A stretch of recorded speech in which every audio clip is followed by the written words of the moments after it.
नमस्कार दर्शकों, live times TV में आपका स्वागत है और इस वक्त आप लाइव टेलीकास्ट देख रहे हैं एसडीएम कार्यालय से। बता दें कि माकपा के विधायक राकेश सिंघा जी अभी भी अपनी मांगों को लेकर धरने पर बैठे हुए हैं। इतना ही नहीं, जैसा कि आप जानते ही हैं कि पिछले कल 11 बजे से वो अपनी मांगों को लेकर एसडीएम कार्यालय के बाहर धरने पर बैठ गए थे, तो पिछले कल की रात भी उन्होंने इसी तरह से एसडीएम कार्यालय के बाहर गुजारी है। जी हाँ, बिल्कुल अकेले रहकर जो है पिछली पूरी रात उन्होंने एसडीएम कार्यालय के बाहर गुजारी है और उनका कहना है वो अपनी जिद तब तक नहीं छोड़ेंगे जब तक उनकी मांगों को पूरा नहीं किया जाता है। यहाँ हम बताएंगे कि किन मांगों को लेकर वो इस धरने पर बैठे हुए हैं। जो दर्शक इससे अवगत नहीं है उन्हें बता दें कि कुछ एक मजदूरों की यहाँ पर अनदेखी की गई है, इस तरह का आरोप उन्होंने जिला प्रशासन पर लगाया है। उनका कहना है कि यहाँ पर कुछ एक मजदूरों को इस गंभीर स्थिति में राशन नहीं दिया जा रहा है, तो राशन ना वितरित करने के लिए उन्होंने जिला प्रशासन पर आरोप लगाए हैं और इसी मांग को लेकर कि यहाँ पर जितने भी मजदूर हैं उन सभी को राशन दिया जाए, कोई भी इस गंभीर स्थिति में भूखमरी का सामना ना करे। अपनी इसी मांग को लेकर वो कल से लेकर धरने पर बैठे हुए हैं। बता दें कि अभी यहाँ पर पूर्व मेयर संजय चौहान जी भी उनसे मिलने के लिए पहुंच चुके हैं। तो अब आपको दिखाएंगे एसडीएम कार्यालय के बाहर की कुछ एक तस्वीरें। तो आइए चलते हैं।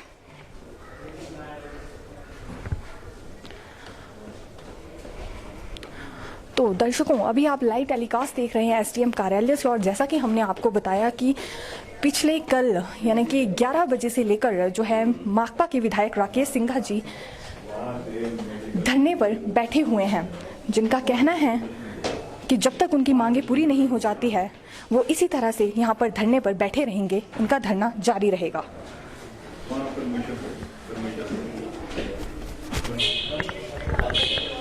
तो देखा जा सकता है यहाँ पर आपको बैठे नजर आ रहे हैं राकेश सिंघा जी और वहीं संजय चौहान जी भी इनसे मिलने के लिए यहाँ पर पहुँच चुके हैं।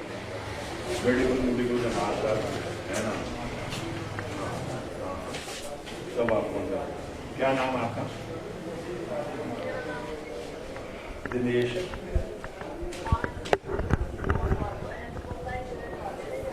चलो थैंक यू। दिनेश देखा जा सकता है इससे पहले भी कई दफा इसी तरह से राकेश सिंघा जी को गरीबों के लिए और मजदूरों के लिए लड़ते हुए देखा गया है। वहीं आज जहां प्रदेश में कर्फ्यू लगाया गया है, इस स्थिति में भी ये धरने पर बैठे हुए हैं और एकदम अकेले जो हैं आवाज उठा रहे हैं उन लोगों के लिए जो इस वक्त कहीं ना कहीं भूखमरी का सामना कर रहे हैं। हालांकि इसमें हम आपको बता दें कि एसडीएम का कहना यही है कि उन लोगों को राशन दे दिया गया है, लेकिन वहीं पर राकेश सिंघा जी ये आरोप लगा रहे हैं कि उन्हें राशन नहीं दिया गया है। इसमें जिला प्रशासन कहीं ना कहीं झूठ बोल रहा है। नंबर आपका ये है 9816148129। और पिछले कल से यानी कि पिछले कल सुबह 11 बजे से लेकर विधायक राकेश सिंघा जी यहाँ पर इसी तरह से धरने में बैठे हुए हैं। तो आइए जानते हैं कि कब तक इनका धरना इसी तरह से जारी रहने वाला है और क्या अभी तक इनकी डिमांड पूरी नहीं की जिला प्रशासन ने। नमस्कार सर, लाइव टाइम्स में आपका स्वागत है। तो सर, यहाँ हम पूछना चाहेंगे कि पिछले कल से आप धरने पर बैठे हुए हैं, क्या अभी तक आपकी जो डिमांड है वो पूरी नहीं की गई है? देखिए, ये डिमांड का प्रश्न नहीं है, ये बहुत सीधा प्रश्न है कि ये लॉकडाउन के चलते हुए समाज के बड़े हिस्से की पीड़ा बढ़ी और स्वाभाविक भी थी, बढ़नी थी। ऐसा नहीं है कि ये पीड़ा नहीं बढ़नी थी, लेकिन इस पीड़ा का हल ये प्रशासन को करना था और उसका बुनियाद ये था कि आपको खास तौर पर जो मजदूर है उस मजदूर को राशन उपलब्ध कराना था। मेरा इस प्रशासन पर ये चार्ज है कि जो तौर तरीका इन्होंने राशन के वितरण का किया वो एनजीओस के हवाले सारा कार्य दे दिया। ये अच्छी बात है, एनजीओस मेहनत करने का प्रयास कर रही है और राशन को वितरण कर रहे हैं, लेकिन वो एनजीओ एक दफा कर पाएगी और वो भी पूरा नहीं कर पाती है, क्षमता नहीं है, ये बुनियादी जिम्मेवारी सरकार और सरकार की तंत्र की रहनी चाहिए थी। ये सिर्फ सुप्रीम कोर्ट का ऑर्डर नहीं है, लेकिन ये संविधान का हिस्सा है। Right to life and liberty जो आर्टिकल 21 है, जिंदा रहने का अधिकार, वो सरकार की प्राथमिक जिम्मेवारी बनती है। और उस प्राथमिक जिम्मेवारी में अगर कोई जेल में भी बंद है, उसकी भी आपको जिंदगी को सुनिश्चित करना पड़ेगा, लाइफ एंड लिबर्टी उसकी सुनिश्चित करनी पड़ेगी। तो ये है जो मेन प्रश्न है। देखिए, कल रात से अभी सुबह भी पूरे प्रदेश से, अलग अलग शहर के हिस्सों से मजदूरों के फोन आ रहे हैं। और जब फोन आ रहे हैं तो मैं आपको क्लियर बता दूं, कोई जबरदस्ती झूठ नहीं बोलेगा। वो जरूर जिक्र कर रहा है कि कोई बीच में आया था, 2 किलो आटा दे गया, कुछ चावल दे गया, 7 से लेकर 25 तक आदमी है। वो संभव नहीं है, लेकिन दिखाने के लिए, कहने के लिए हो गया राशन दिया, लेकिन क्या वो भरपूर था? अगर इंसान को जिंदा रहना है तो उसको 2500 कैलोरी लेनी है, तब जिंदा रहेगा, नहीं तो रह नहीं सकता है। और देखो, आप बुनियादी बात को समझने की कोशिश करो। बुनियादी बात, हमने ये विषय क्यों उठाया? अभी तो किसानों की बहुत पीड़ा के प्रश्न है, लेकिन हम जानते हैं कि अगर आपको उस कोरोना वायरस को रोकना है तो जो समाज का वो हिस्सा है जिस पर यह वायरस सबसे जल्दी से अटैक करेगा, उसको पहले सुरक्षित करना है और उसकी इम्यूनिटी सिस्टम को मजबूत करना है। तो जब आप मजदूर को रोटी नहीं दोगे, उसके जिस्म के अंदर कैलोरी नहीं जाएगी, वो शिकार हो जाएगा उस वायरस का और बाद में वो कैरियर बन जाएगा। तो ये प्रशासन को समझ, ये बुनियादी बात नहीं आ रही है।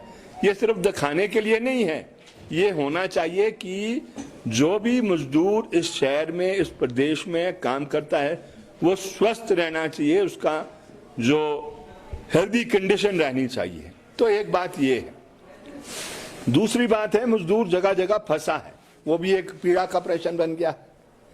आप यकीन नहीं करेंगे, अभी तकरीबन 15 से 20 हजार मजदूर जो कश्मीर का है, खैर के काम में मुख्य तौर पर कांगड़ा, आपका चंबा, आपका हमीरपुर, ऊना, मंडी, बिलासपुर, सोलन और सिरमौर, ये 8 जिलों में फंसा है और ये टेंटों में रह रहा है।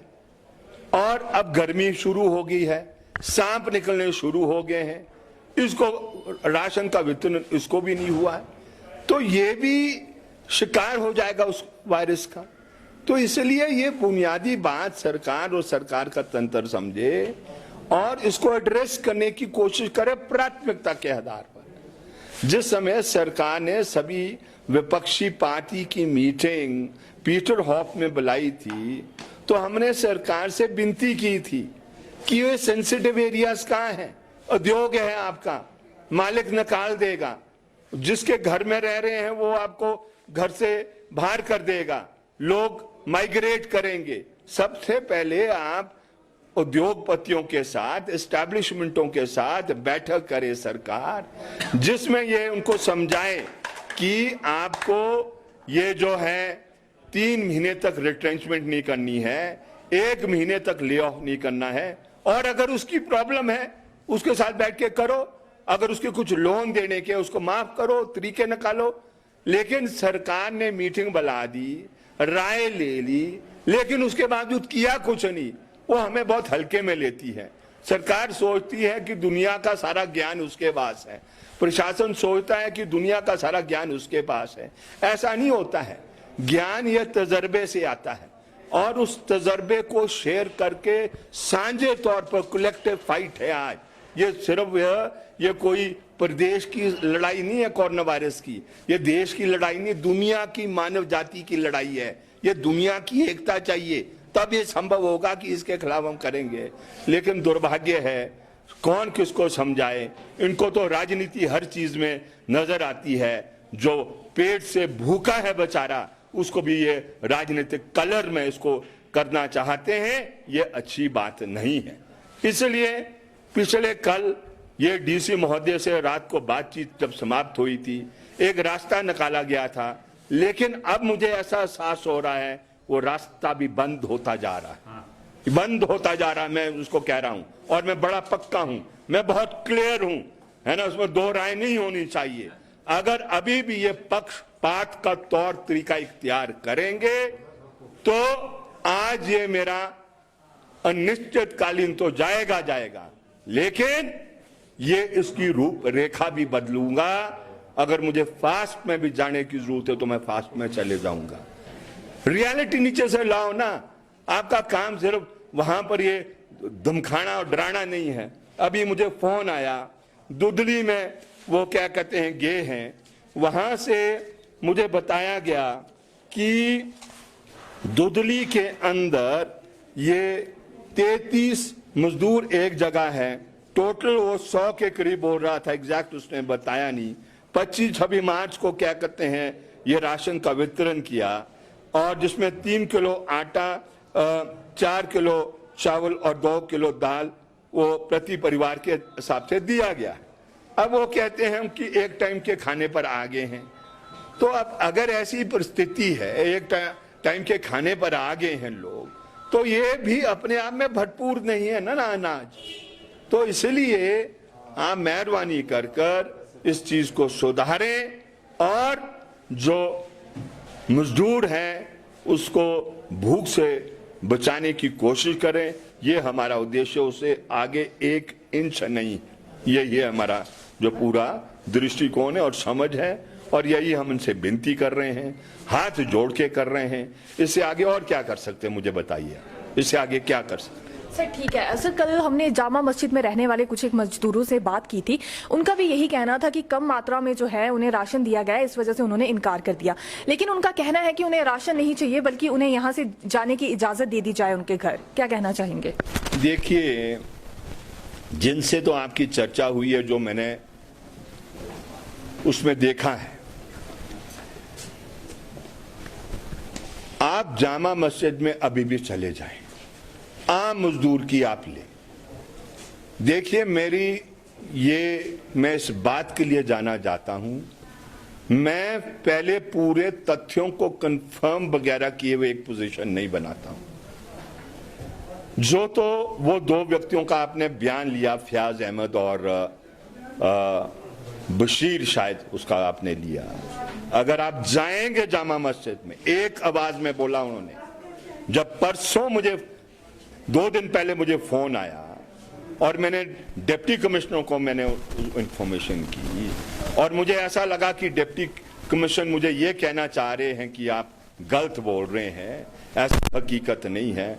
तो मैं स्वयं जामा मस्जिद गया हकीकत को पता करने के लिए, जो उन्होंने उस समय मुझे बताया, और ये प्रशासन भी उसको कंफर्म करते हैं। सिर्फ एक दफा गए हैं 31 तारीख को, 31 मार्च को, और उस दिन कोई राशन की वितरण की काम नहीं किया उन्होंने सिर्फ क्या किया है, वो जो लीगल डिस्टेंसिंग कहेंगे, मेडिकल डिस्टेंसिंग कहेंगे, या जो आज पॉपुलर शब्द बन गया सोशल डिस्टेंसिंग, उसका जिक्र जरूर किया, लेकिन राशन की बात नहीं की। 129 आदमी है। हाँ, उसके बाद जो चंद लोग हैं वहां पर, जो उनका वो लीडरशिप है, उनसे ये मिलते रहे। लेकिन वहां एक परंपरा है, उनको ये कहा गया कि आप गुरुद्वारे में राशन वो रोटी ले लो, वहां से दे देंगे। उन्होंने कहा कि हमारा सिस्टम है ना, हम जो 4 होटल है, 4 होटल को हमने पैसा भी देना है, और यहाँ पर शुरू से परंपरा, यहाँ पर एक वो खाना क्या कहते हैं खाया जाता है। हर मजदूर जो वहां पर रहता है, या रहता कहीं है, लेकिन वहां पर रोटी खाने आता है।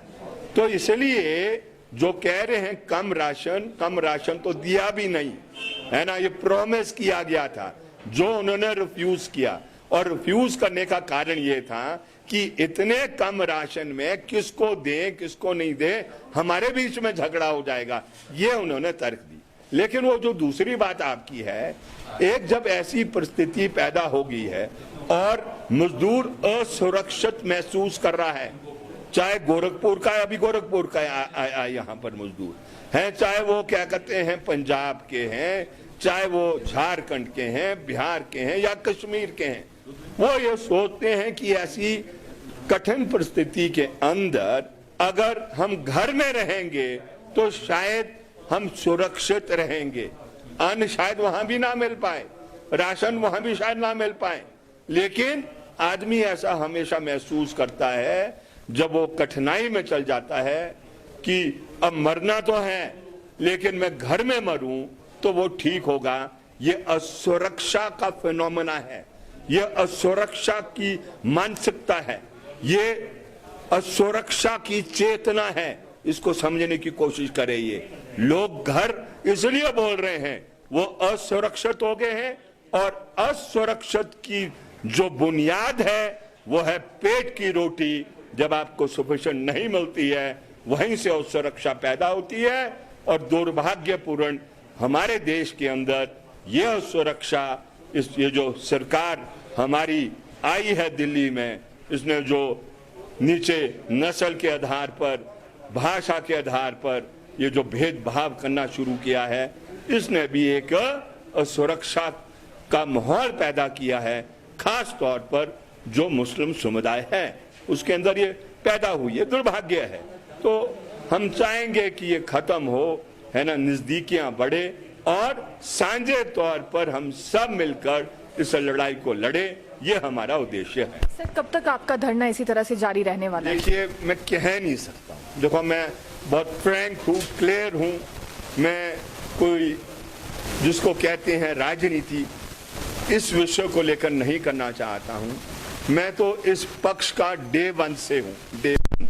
आप ख्याल करें, विधानसभा के अंदर किसी ने शायद इस विषय को लेकर जो प्रश्न होता है नहीं डाला था, मैंने डाला था। तो मैं तो उस समय से चिंतित था, 27 तारीख को वो लगा था, और उसके बाद जो भी मैं सरकार को मदद दे सकता था, मैंने जितने मेरे साधन वो थे उससे अधिक मैं कर नहीं सकता था। मैंने उसको प्रोपगेट भी नहीं किया। ये ख्याल करें, मैं प्रोपगेशन के लिए इस कार्य को नहीं करता हूं, लेकिन मैं कुछ बातों को लेकर बिल्कुल अडिग हूं, पक्का हूं, उसमें कोई भी गुंजाइश नहीं है ना, या इधर या उधर होने के लिए। यस, तौर तरीके में फ्लेक्सिबिलिटी हो सकती है, लेकिन अगर यही रवैया रहा तो ये अनिश्चितकालीन समय के लिए तब्दील हो सकता है। ये मुझे गिरफ्तार करे, ये मुझे जेल में डाले, ये मेरी आवाज को बंद नहीं कर पाएंगे। मेरी आवाज मेरे विचार से आती है, मेरे रास्ते से आती है, और उन क्रांतिकारियों की कुर्बानियों से हमने ये एक जज्बा बनाया है ना, कि गरीब, पीड़ित, शोषित जो समाज का है उसके साथ खड़ा रहना है, और आखिरी सांस तक हम खड़ा रहने वाले हैं। ये अब इन पर निर्भर करता है ये क्या चाहते हैं। हम क्लियर हैं, अगर रास्ता खोलना चाहते हैं हम रास्ता खोलने के लिए तैयार हैं, लेकिन अगर ये रास्ता बंद करना चाहते हैं इनके लिए बहुत कठिन हो जाएगा, बहुत कठिन। और ये मैं बयान इसलिए कर रहा हूं क्योंकि ये जो जेंटलमैन जो जिसकी ड्यूटी लगी है ये राशन के वितरण की, इसकी भाषा मुझे थोड़ी देर पहले ठीक नहीं लगी, है ना। आप क्या साबित करना चाहते हैं? आपने तो एक मुट्ठी भी नहीं दी, आपने सारा जिम्मेवारी एनजीओ पर दे दिया है।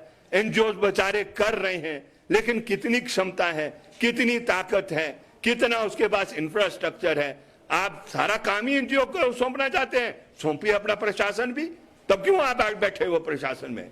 जब जिम्मेवारी सरकार और सरकार के तंत्र की जिंदा रखने की है संविधान के तहत, तो वो संवैधानिक जिम्मेवारी जब आप एनजीओ के हवाले कर रहे हैं तो दूसरी जिम्मेवारी भी तो उसके हवाले कर दो। तब क्यों है इस्तीफा दो और जाओ घर की ओर, जब आप कुछ कर नहीं सकते ऐसे कठिन परिस्थिति में।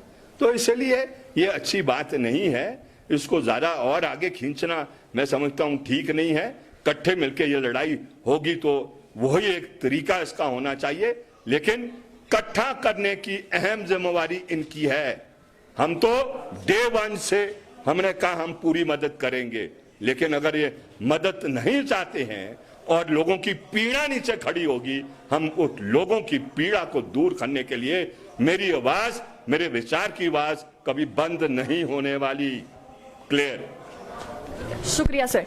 बता दें कि पूर्व मेयर संजय चौहान जी भी यहाँ आज पहुंचे हुए हैं। सर बात करना चाहेंगे आपसे। नमस्कार सर, लाइव टाइम्स में आपका स्वागत है। सर आप क्या कहना चाहेंगे इस पर, जिस तरह से कल से लेकर धरने पर बैठे हुए हैं राकेश सिंघा जी और जिला प्रशासन की कहीं ना कहीं ये चूक बता रहे हैं? आप देखें, ये परिस्थिति कोई एक दिन में नहीं पैदा हो गई। आज तकरीबन 27 दिन हो गए इस लॉकडाउन और कर्फ्यू को लगकर।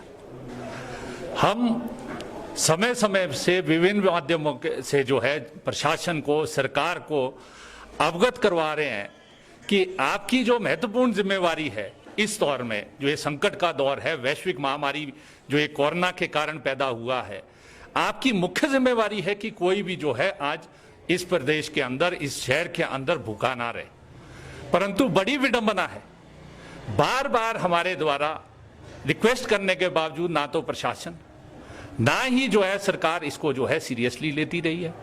आज आप देख लें, प्रदेश के अंदर, देश के अंदर और जो हमारा शहर है, यहां पर अधिकांश जो मजदूर है वो जो 2 वक्त की रोटी खाता था, दाल चावल, वो आज 1 वक्त पर आ गया है। और प्रशासन कह रहा कहीं दिक्कत नहीं है। हमारी सबसे बड़ी जो इस धरने को लेकर जो ये विधायक राकेश सिंघा बैठे हैं, क्योंकि जब चर्चा हुई और इन्होंने स्वयं आकर यहां पर जो है विभिन्न मजदूरों के रहने के स्थानों पर जाकर जब स्थिति को आंका, तो स्पष्ट रूप से उसमें देखा गया कि अधिकांश मजदूर जो है आज, किसी के पास तो बिल्कुल भी राशन नहीं है, किसी के पास 1 किलो 2 किलो, और वो जो है कहीं से जो है जहां पर उसका रसूख है, कहीं से उधार लेकर जो है उस तरह का है।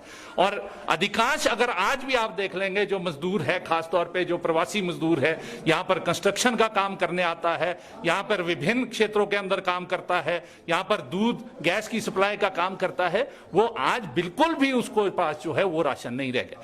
परंतु जब ये प्रश्न जो है, आपने कल भी देखा, जब यह प्रश्न, मूल प्रश्न यहां पर उठाया गया विधायक द्वारा, तो किस प्रकार से प्रशासन का रवैया था। और उससे आप स्पष्ट हो जाता है कि अगर प्रशासन एक विधायक के साथ, एक जो जनता का चुना हुआ प्रतिनिधि है, उसके ऊपर इल्जाम लगाएगा कि राजनीति कर रहा है, नीचे किस तरह से डराया जा रहा है।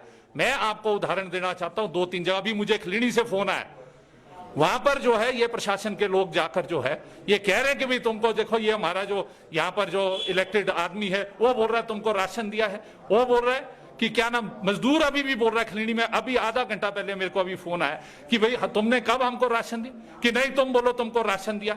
इस तरह का काम है। तो हमारा मूल प्रश्न ये है कि आखिर ये राशन बांट कौन रहा है।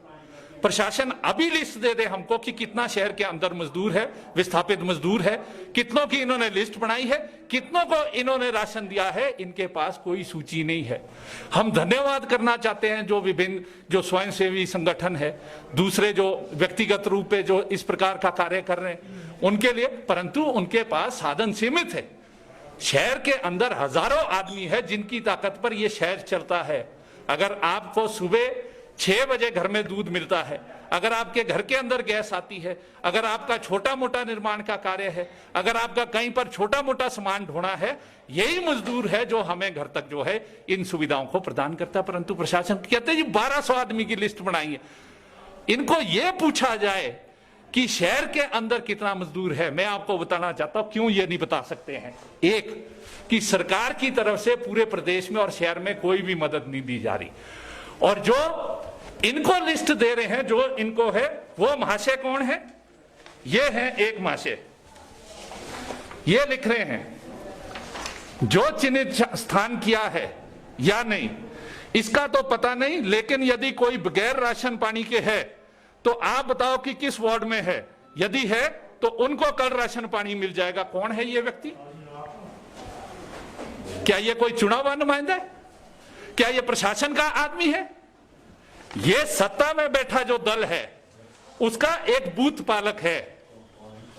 एक बूथ पालक जो इनका है, ये है जो असली राजनीति हो रही है। यहां पर सरकार के मंत्री हैं, वो पता करे कि भी यहां पर मजदूरों को राशन मिल रहा है कि नहीं मिल रहा है। मतलब यह प्रशासन जो है पूरी तरह से जो है सरकार के दबाव में काम कर रहा है। और चुनिंदा लोगों को जो है ये राशन दिया गया। ये कह रहे हैं कि हम जब नीचे जाते हैं तो बेड बॉक्स भरे, किसके भरे, किसने भरे हैं? ये मूल प्रश्न है। ये प्रशासन बिल्कुल भी जो शहर के अंदर जो जरूरतमंद लोग हैं, गरीब है, मजदूर है, प्रवासी मजदूर है, उस तक पहुंचा ही नहीं है। जब धरना शुरू हुआ, कैसे लोगों को राशन देना शुरू हुआ? इनसे पूछें आप कि कल और आज में इन्होंने कितने लोगों को जो है वो राशन दिया और क्यों दिया, और अगर वो पहले सूची में नहीं थे तो उनको जो है सूची में शामिल क्यों नहीं किया गया? इसलिए हम बार बार जो है प्रदेश की सरकार से और जिला प्रशासन से ये मांग करते हैं कि आप आज इस वैश्विक महामारी में, ये मानवता के ऊपर संकट है, ये कोई राजनीति करने का जो है समय नहीं है। आप जो गरीब है, जरूरतमंद है, जिसके पास आज खाने को नहीं है, क्या सरकार की जिम्मेवारी नहीं है? अभी विधायक जी ने कहा है कि माननीय उच्चतम न्यायालय ने 31 मार्च को एक आदेश दिया है। उस आदेश की कॉपी जो है मैं आपको यहां पर अभी उपलब्ध करवाऊंगा। और 1 तारीख को जो है 1 अप्रैल को सभी राज्य सरकारों को केंद्र सरकार ने चिट्ठी लिखी है कि सारे जो प्रवासी मजदूर हैं उनके रहने, खाने, दवाई, स्वच्छ पानी, स्वच्छता, और उसके साथ साथ जो एक आतंक का माहौल पैदा हुआ है, ये आदेश है, उसके लिए जो है काउंसलर्स करें। ये तो प्रशासन जाकर जो है उनके घरों में आतंक का माहौल फैला रहा है। तो क्या जिम्मेवारी है सरकार की? फिर जब नहीं हुआ है, 12 तारीख को द्वारा जो है वो चिट्ठी लिखी गई है केंद्र सरकार के द्वारा। ये हम आज पूछना चाहते हैं राज्य की सरकार से। पीएम केयर फंड है, मुख्यमंत्री राहत कोष है, लोग उदारता से दे रहे हैं, करोड़ों रुपया जो है उसके अंदर आ रहा है। कहां खर्च कर रही है सरकार? किसके लिए है? अगर वो इंसान को जिंदा रहने के लिए जो है, जो आवश्यक राशन है, उसकी रोटी है, वो उपलब्ध नहीं करवा सकता है, तो सरकार की जिम्मेवारी क्या है? आपको मैं एक वीडियो अभी दिखाना चाहता हूं कि किस तरह से प्रदेश के अंदर मजदूर है। मैं आपको इसको रिलीज भी करूंगा, पर क्या हालत है आज प्रदेश के अंदर, क्यों हमारे पास लोग आ रहे हैं, क्यों जो है लोग यहाँ पर नहीं आते? बताइए, आप कितने बंदे हो यहाँ पे? सर हम यहाँ पे 14 बंदे रह रहे हैं। अच्छा, 14 बंदे। आपको किस चीज की फैसिलिटी है, मतलब किस चीज की प्रॉब्लम हो सकती है यहाँ पे? सर फैसिलिटी तो हमें यहाँ पे किसी चीज की नहीं है। तो इस टेंट में हम 14 बंदे यहाँ पे रह रहे हैं। हाँ। तो सर यहाँ पे हम खाना बनाते हैं 14 बंदे। तो ये देखो फैसिलिटी तो बिल्कुल है नहीं यहाँ पे किसी चीज की। बर्तन कैसे हैं? बर्तन देखो, हमारे पानी की किसी चीज की फैसिलिटी नहीं है यहाँ पे। गंदगी बहुत है यहाँ पे, हर चीज की प्रॉब्लम है सर यहाँ पे। मैं ये आपको भेजूंगा। प्रश्न ये है कि क्या इन्होंने पता किया है कि एक कमरे के अंदर कितना मजदूर रह रहा है? ये मोती मस्जिद के अंदर जाए, वहां पर एक कमरे के अंदर 32 लोग रह रहे हैं। क्या इंतजाम किया है? आप कृष्णा नगर के अंदर जाए, एक कमरे के अंदर 12 से 18 तक और 20-22 तक जो है 10x10 के कमरे में रह रहे। ये सोशल डिस्टेंसिंग है? क्या जो कार्य है जो प्रशासन का है इस हालात में, कहां पर जो है प्रशासन नीचे पहुंच रहा? हाँ, कुछ राजनीतिक लोगों के दबाव में फोटो खिंचाने पहुंच जाते हैं। आप देखो, कहीं पर आपने देखा है जो प्रभावशाली लोग हैं, सत्ता के सरकार के अंदर लोग हैं, वो फोटो खिंचा रहे हैं। आज वो जवाब दे कि क्या सरकार ने इन गरीबों के लिए, इन जरूरतमंदों के लिए, इन मजदूरों के लिए क्या क्या कदम उठाए हैं। इससे नहीं चलेगा मुख्यमंत्री महोदय कि आप एक प्रेस कॉन्फ्रेंस पीटर ऑफ में कर दो, एक जो है शाम को वहां पर दे दो और कह दो कि जी हम तो जो है जो जहां पर है हम उसको नहीं ला सकते हैं, वहीं पर रहे। जिनको ला रहे वो कैसे आ रहे? कौन उनको ला रहा है? आज जो गरीब का बच्चा है, मजदूर है, आज जो प्रदेश से बाहर है, जिला से बाहर है, वो क्यों नहीं लाया जा सकता? ये मूल प्रश्न हमारा है। और इसके साथ साथ हम अभी मांग कर रहे हैं, अभी जा रहे हैं, हम इनको कह रहे हैं कि अब क्यों इनकी जो है वो दी है। आज भी हम मांग कर रहे हैं कि आप शहर के अंदर, क्योंकि अभी हम जिला प्रशासन के सामने बैठे हैं, शहर के अंदर ये लिस्ट दे दे कि कितना मजदूर कहां पर रहता है। ये तो एक साधारण प्रक्रिया का हिस्सा है, सरकार को मालूम होता ही है, इनका लेबर डिपार्टमेंट। और उसके बाद कितने मजदूर के पास ये पहुंचा है ये डाटा दे दे, या आज तक नहीं दे सके। 24 घंटे से ज्यादा हो गया है इनको यहां पर बैठकर। क्यों? क्योंकि ये कुछ नहीं कर रहे हैं, महज जो है सत्ता में बैठे लोगों के दबाव में कार्य कर रहे हैं। आप देख रहे हैं, मतलब बूथ पालक तय कर रहे हैं कि किस वार्ड में किसको राशन चाहिए। तो इसलिए हम बार बार मांग कर रहे हैं कि प्रशासन जो है अपनी जिम्मेवारी अदा करे हम पिछले 20 दिन से लगातार मांग कर रहे हैं इस जिला प्रशासन से कि आप नगर निगम का सहयोग लो, पार्षद के साथ आप मिलकर जो है कार्य करो, अपना जो हमारे रेवेन्यू विभाग के जो पटवारी हैं उनको, जो जेईज है और जो स्टाफ है नगर निगम का, आप मिलकर जो है एक वार्ड वाइज लिस्ट बनाओ। उस लिस्ट में जो जरूरतमंद है, गरीब है, जिसके पास राशन नहीं है, उसमें आप कॉरपोरेशन की मदद दो। जिला जो हमारे धीश महोदय हैं वो उनकी मदद दे।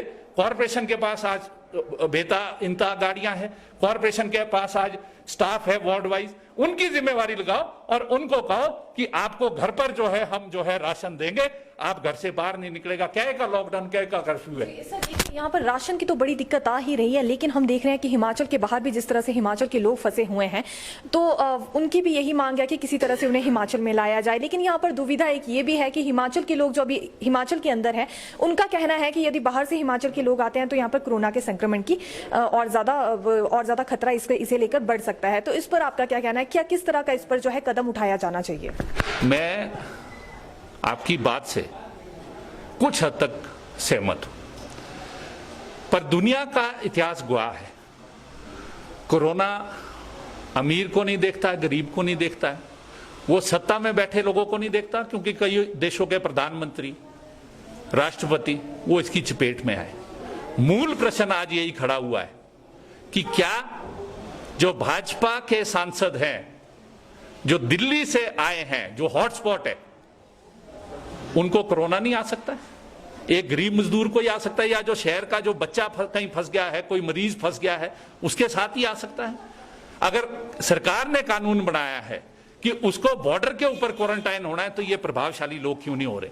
तभी हम आज आपके माध्यम से भी हम मांग कर रहे हैं, हमने पहले भी मांग की थी कि आप जितने भी परमिट इशू हुए हैं, जो प्रदेश से बाहर लोग आए हैं और प्रदेश के अंदर लाए गए हैं सरकार के द्वारा, उनकी सूची जारी करें। अधिकांश लोग जो है वो सत्ता पक्ष से जुड़े हुए लोग हैं, उनके चेते हैं, उनके रिश्तेदार हैं, या किसी बड़े अधिकारी के रिश्तेदार हैं। ये हरगिज नहीं हो सकता है। कोरोना ने ये कहीं नहीं देश में संदेश, दुनिया में संदेश दिया है कि अमीर को वो नहीं होगा, प्रभावशाली को नहीं हो। अगर कोरोना आम आदमी के साथ आ सकता है, इनके साथ भी आ सकता है। तो इसलिए, और इसके लिए आपको जो है पूरी तरह से जो है रैंडम टेस्टिंग के लिए आपको जाना पड़ेगा। अभी कहाँ है? दिल्ली, शिमला के अंदर 400 से 500 लोग डेली आते हैं, उनको आना है, वो आवश्यक वस्तुओं की सप्लाई में वो लगे हैं, चाहे दूध है, चाहे राशन है, चाहे सब्जी है, चाहे कुछ और आ रहा, क्या उनकी टेस्टिंग हो रही है? आप मुझे बताओ। इसलिए सरकार के पास कोई ठोस कारण नहीं है, और सरकार ये अमीर और प्रभावशाली को एक तरफ रख रही है, और जो गरीब आम जरूरतमंद मजबूर जो आज फंसा है, किसी का पेशेंट है, किसी का जो है यहां पर आज फसल पककर तैयार हो गई है, वो जो दिक्कत है, मैं समझता हूं सरकार को ये भेदभाव की नीति जो है बिल्कुल खत्म करनी चाहिए। हाँ, जो भी नियम सिद्धांत है लोगों को लाने के, उनको फॉलो करना चाहिए, उनकी टेस्टिंग होनी चाहिए बॉर्डर के अंदर, जो नेगेटिव आता है उसको जो है उचित जगह पर जो है उसका क्वारंटाइन होना चाहिए, पर वो ऐसा ना हो कि गरीब मजदूर के लिए वो क्वारंटाइन हो और जो बड़े प्रभावशाली लोग हैं वो घर में रहकर जो है ऐशो आराम करे। तो ये भी जो है प्रदेश सरकार का, और माननीय मुख्यमंत्री बार बार जितनी भी अपनी हर रोज जो प्रेस कॉन्फ्रेंस करते हैं, और जो हमारे डीजीपी महोदय है, वो केवल एक ही बात करते हैं कि हम बाहर से ला, अगर नहीं ला सकते हैं या नहीं ला रहे हैं तो आप लिस्ट, वो जो आपने परमिट पास इशू किए हैं उसको लिस्ट को जारी करो। तो इसलिए इस तरह का जो माहौल है, मैं समझता हूं इसमें सबको मिलकर जो है, हमने 21 तारीख को भी जब ऑल पार्टी मीटिंग हुई थी, माननीय मुख्यमंत्री को हमने स्पष्ट रूप से कहा था कि ये जो कोरोना के खिलाफ लड़ाई है, वैश्विक महामारी के खिलाफ, ये एक जंग की तरह लड़ना पड़ेगा। इसमें सबको जो है साथ मिलकर, सबको इकट्ठा होकर जो है चलना पड़ेगा। परंतु जिस प्रकार का रवैया आप देख रहे, आज हालत ये है कि मजदूर, मैंने आपको दिखाया है ना, विभिन्न जगहों में जो है वो फंसा पड़ा है, ना कोई राशन की व्यवस्था। सरकार, आज मैं आपके माध्यम से पूछना चाहता हूं, सरकार हमें बता दे कि उच्चतम न्यायालय के आदेश जो केंद्र सरकार ने 1 तारीख को और 12 तारीख को जो आदेश दिए हैं, कितने कैंप इन्होंने स्थापित किए हैं, कितना खर्च इन्होंने जो है गरीब मजदूर और प्रवासी मजदूर को जो है राहत देने में किया है। आज आप देख लो, राशन के डिपो में कहीं पर आटा नहीं है, कहीं चावल नहीं है, कहीं पर तेल और चीनी तो अधिकांश जगह नहीं मिल रही है। 3 दालें मिलती है, 1 दाल बड़ी मुश्किल से मिल रही है, और ये कह रहे हैं कि हम जो है 3 महीने का राशन इकट्ठा देंगे। कहां पर आप जो है राशन इकट्ठा दे रहे? मतलब ये जो आज शहर के अंदर आप चले जाओ, विभिन्न स्थानों पर 10 बजे से लेकर 1 बजे तक मजदूर आज चारों तरफ भटकता है कि उसको खाना मिलेगा या नहीं मिलेगा। मैं धन्यवाद करता हूं इन समाज सेवी संस्थाओं का जो यहां पर कर रहे हैं, और जिस तरीके से कर रहे हैं संसाधनों को जुटाकर, और शहर की और प्रदेश की जनता को जो भरपूर जो है सहयोग दे रही है। परंतु आप लाइन देखेंगे तो वो लाइन जो है 1 बजे के बाद भी लगी रहती है। कहां पर उसमें सोशल डिस्टेंसिंग है? मैं इसलिए बार बार हम कह रहे हैं कि आप इनकी सूची बनाओ, इनकी लिस्टिंग करो। जो भी गरीब है, मजदूर है, प्रवासी है, शहर के जिस भी वार्ड में रहता है या किसी भी प्रदेश के हिस्से में रहता है, गांव में रहता है, जंगल में रहता है, उसको जो है वहीं पर आप जो है उसका रहने का, वहीं पर आप जो है उचित खाने का प्रबंध करो, तब जाकर जो है ये लॉकडाउन और कर्फ्यू जो है सफल हो सकता है। अन्यथा अगर सरकार केवल मात्र प्रेस कॉन्फ्रेंस करके जो है राहत देगी, तो ये प्रदेश की जनता ने देख लिया है कि किस प्रकार का माहौल जो है आज प्रशासन और इस सरकार ने जो है नीचे राहत कार्यों में कर दिया है। शुक्रिया सर। तो देखा जा सकता है यहाँ पर हमने विचार जाने की क्या कहना है पूर्व मेयर संजय चौहान जी का, और उसके बाद माकपा के विधायक राकेश सिंघा जी से भी हमने जाना कि अभी तक जो है इनका धरना जारी है। तो इनका कहना है कि जब तक इनकी डिमांड पूरी नहीं की जाती है, इनकी मांग जो कि मजदूरों के लिए यहाँ पर बैठे हुए हैं कि उन्हें जो है राशन इस गंभीर स्थिति में वितरित नहीं किया जा रहा है, जब तक जिला प्रशासन अपनी जिम्मेदारी पूरी तरह से नहीं निभाता है, इनका धरना इसी तरह से जारी रहने वाला है।